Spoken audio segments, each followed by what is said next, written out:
కన్నులమ్మ ఎనకాల చూడంగా ఏనూరు కన్నులమ్మ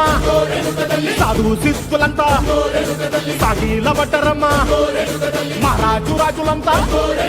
మొగారిల్లిరమ్మ కోరిక కోరంగా రంగులు పూసినాము ఆశలు తీరంగా వేషాలు వేసినాము